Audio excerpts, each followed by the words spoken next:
Welcome back. Today we are reading the book of First Corinthians, chapter 7. Instruction on marriage.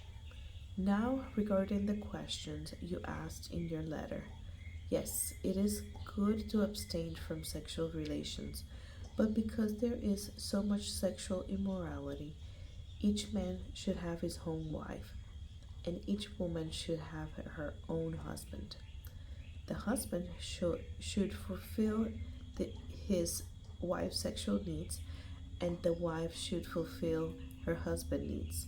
The wife gives authority over her body to her husband, and the husband gives authority over his body to his wife. Do not deprive each other of sexual relations unless you both agree to refrain from sexual intimacy for a limited time so you can give yourselves more completely to prayer. Afterward, you should come together again so that Satan won't be able to tempt you because of your lack of self control.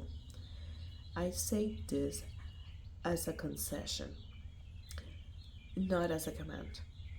But I wish everyone were single, just as I am. Yet, each person has a special gift from God, of one kind or another. So I say to those who aren't married and to widows, it's better to stay unmarried, just as I am. But if they can control themselves, they should go ahead and marry. It's better to marry than to burn with lust.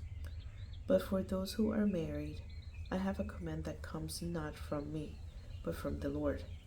A wife must not leave her husband, but if she does leave him, let her remain single, or else be reconciled to him. And the husband must not leave his wife.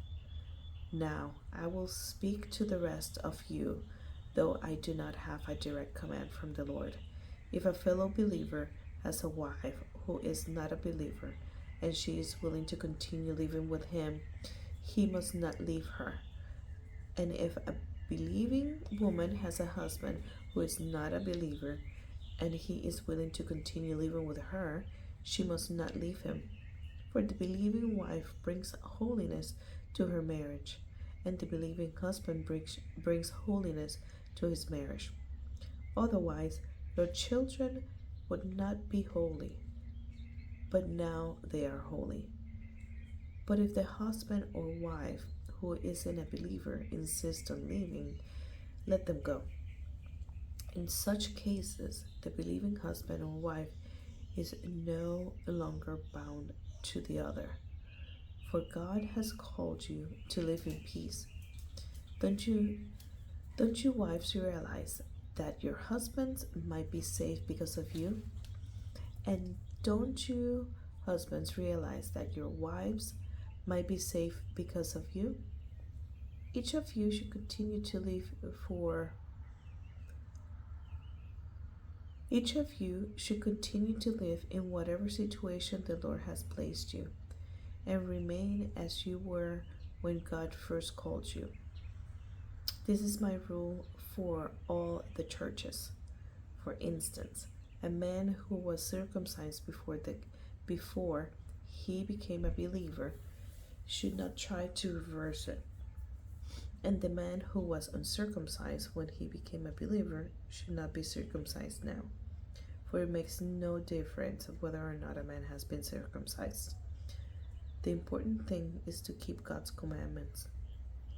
Yes, each of you should remain as you were when God called you.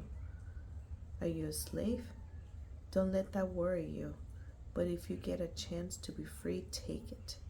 And remember, if you were a slave when the Lord called you, you are now free in the Lord.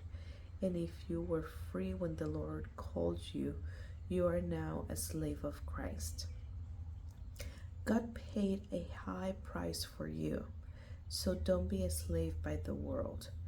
Each of you, dear brothers and sisters, should remain as you were when God first called you. Now, regarding your question about the young women who are not yet married, I do not have a command from the Lord for them.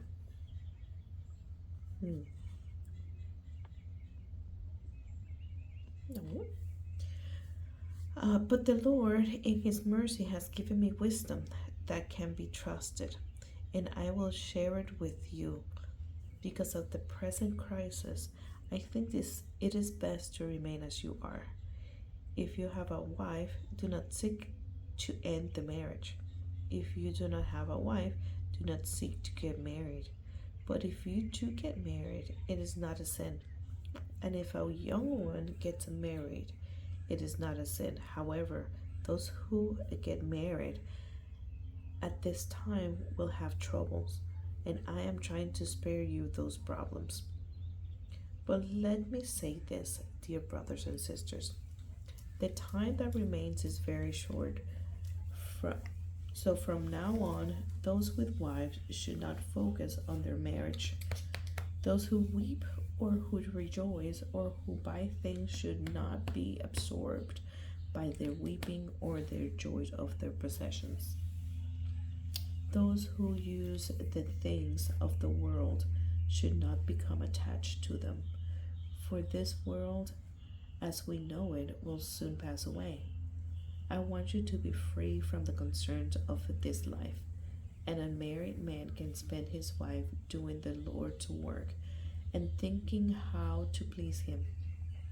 But a married man has to think about his earthly responsibilities and how to please his wife. His interests are divided. In the same way, a woman who is no longer married or has never been married can be devoted to the Lord and holy in body and in spirit. But a married woman has to think about her earthly responsibilities and how to please her husband. I am saying this for your benefit, not to place restrictions on you. I want you to do whatever will help you serve the Lord best, with as a few with as few distractions as possible. But if a man thinks that he's treating his fiancée improperly and will inevitably give in to his passion, let him marry her as he wishes. It is not a sin, but if he has decided firmly not to marry, and there is no urgency, and he can control his passion,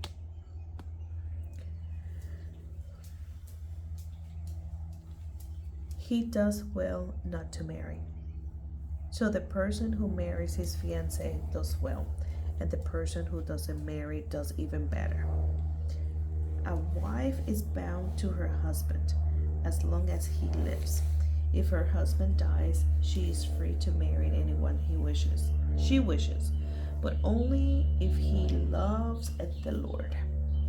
But in my opinion, it will be better for her to stay single, as I think I am giving you counsel from God's Spirit when I say this. That's the end of chapter 7.